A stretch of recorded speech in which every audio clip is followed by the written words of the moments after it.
The Amazing Bone. The Amazing Bone is by William Steig and it's read by Grammie.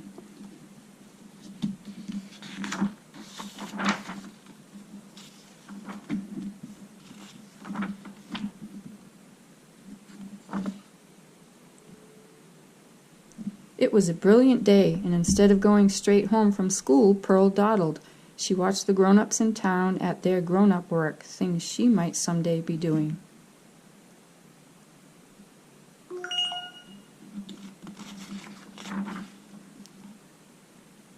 She saw the street cleaners sweeping the streets, and she looked in at the bakery on Parsnip Lane and saw the bakers taking hot loaves of pumpernickel bread out of the oven and powdering crullers with sugar dust. On Cobble Road, she stopped at Maltby's barn and stood gawking as the old gaffers pitched their ringing horseshoes and spat tobacco juice.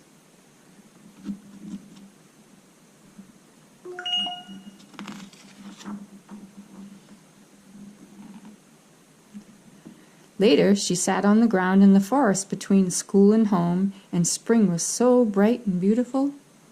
The warm air touched her so tenderly she could almost feel herself changing into a flower. Her light dress felt like petals. "I love everything," she heard herself say.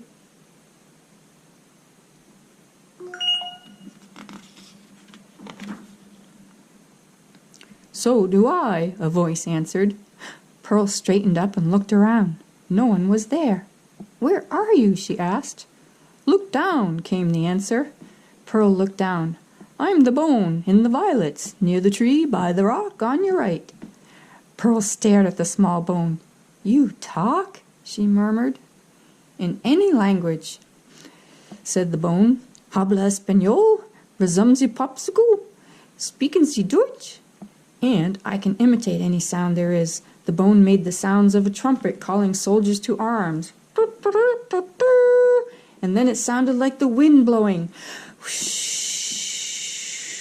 And then like pattering rain. And then it snored. And then it sneezed. Achoo! Pearl couldn't believe what she was hearing. "You're a bone," she said. "How can you sneeze?" "I don't know," the bone replied. "I didn't make the world."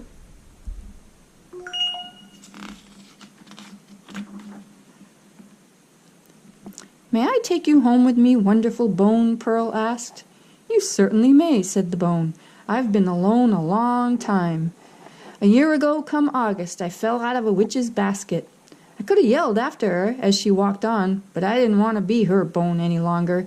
She ate snails and cooked in garlic at every meal and was always complaining about her rheumatism and asking nosy questions. I'd be happier with someone young and lively like you." Pearl picked up the bone and gently put it into her purse. She left the purse open so they could continue their talk, and they started home, forgetting her school books in the grass.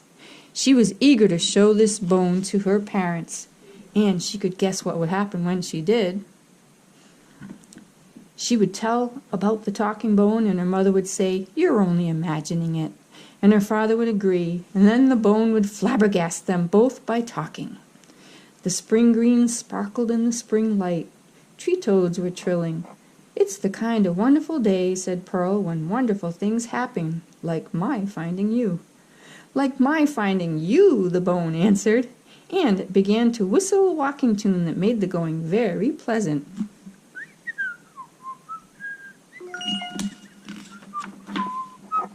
Uh-oh, but not for long.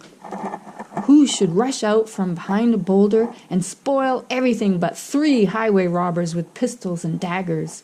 Pearl couldn't tell what breed of animal they were because they wore cloaks and Halloween masks, but they were fierce and they spoke in chilling voices.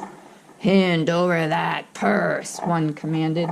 Pearl would have gladly surrendered the purse just to be rid of them, but not with the bone in it.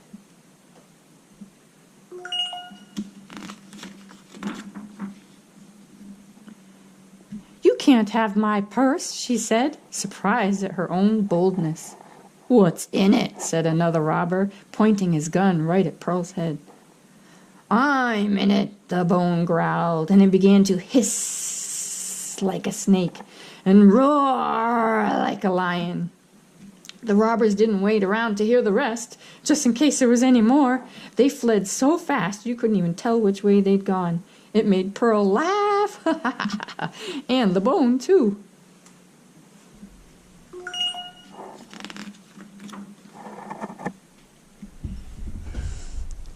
They continued on their way, joking about what had just happened and chatting about this and that. But it wasn't long before a fox stepped from behind a tree and barred their path. He wore a sprig of lilac in his lapel, he carried a cane, and he was grinning so the whole world could see his big, sharp, white teeth. "Hold everything," he said. Pearl froze. "You're exactly what I've been longing for," he went on. "Young, plump, tender. You will be my main course at dinner tonight." And he seized Pearl in a tight embrace. "Unhand her, you villain," the bone screamed, "or I'll bite your ears off." "Who is that speaking?" said the fox. "A ravenous crocodile who dotes on fresh fox chops, that's who," answered the bone.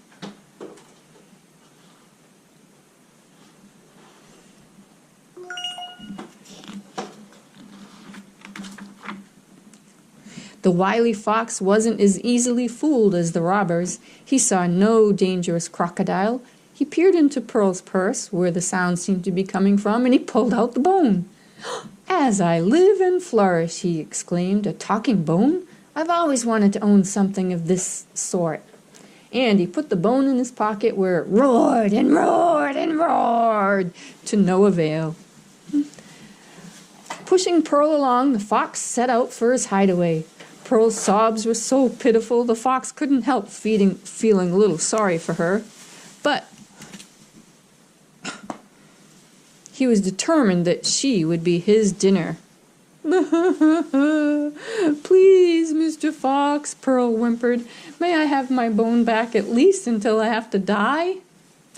"All right," said the fox, disgusted with himself for being so soft-hearted, and he handed her the bone, which she put back into her purse. "You must let this beautiful young creature go on living," the bone yelled. "Have you no shame, sir?" The fox laughed. "Why should I be ashamed? I can't help being the way I am. I didn't make the world." The bone commenced to revile the fox. "You coward! You worm! You odoriferous wretch!" These expletives were annoying. "Shut up or I'll eat you too," said the fox. "It would be so amusing to gnaw on a bone that talks and screams with pain." The bone kept quiet the rest of the way, and so did Pearl.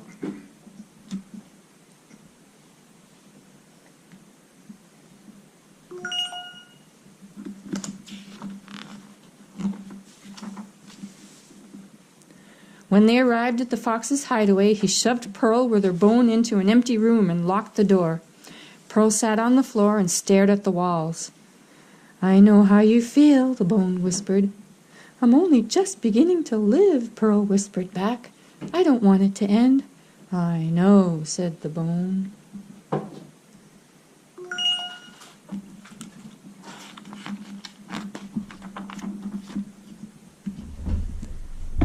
"Isn't there something we can do?" Pearl asked. "I wish I could think of something," said the bone, "but I can't. I feel so miserable." "What's that?" Pearl asked. She heard some sounds from the kitchen. "He's sharpening the knife," the bone whispered. "Oh my goodness," Pearl sobbed. "And what's that?" "Sounds like wood being put into the stove," answered the bone. "Oh, I hope it won't take too long," said Pearl. She could smell vinegar and oil. The fox was preparing a salad to go with his meal. Pearl hugged the bone to her breast. "Bone, say something to comfort me." "You are very dear to me," said the bone. "Oh, how dear you are to me," Pearl replied. She could hear a key in the lock, and she was unable to get another word out of her throat or turn her eyes towards the door even. "Be brave," the bone whispered. Pearl could only tremble. She was dragged into the kitchen where she could see the flames in the open stove.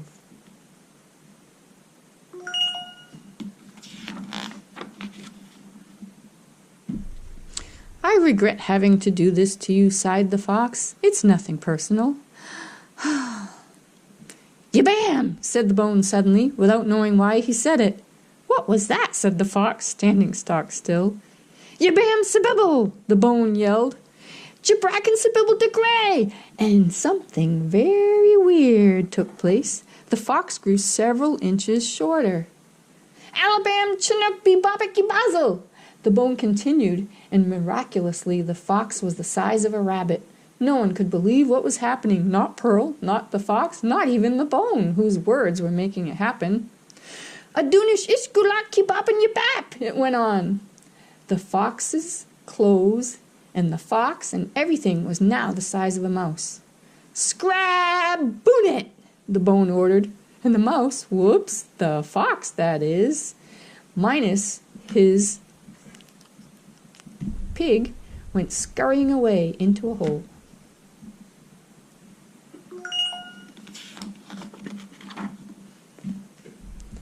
"I didn't know you could do magic," Pearl said. "Neither did I," said the bone. "Well, what made you say those words?" "I wish I knew," the bone said. "They just came to me. I had to say them. I must have picked them up somehow, hanging around with that witch." "You're an amazing bone," said Pearl, "and this is a day I won't ever forget."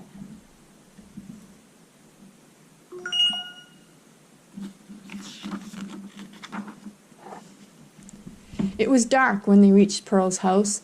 The moment the door swung open, she was in her mother's arms, and right after that in her father's. "Where on earth have you been?" they both wanted to know. "We were frazzled with worry." Pearl didn't know what to say at first. She held up the bone. "This bone," she said, "can talk." And just as she had expected, her mother said, "A talking bone? Why, Pearl, it's only your imagination." And her father said something similar. And also, as Pearl had expected, the bone astonished them both by remarking, "You have an exceptional daughter." Before her parents had a chance to get over their shock, Pearl began telling the story of her day's adventure, and the bone helped out. It was too much for Pearl's parents, until they got used to it.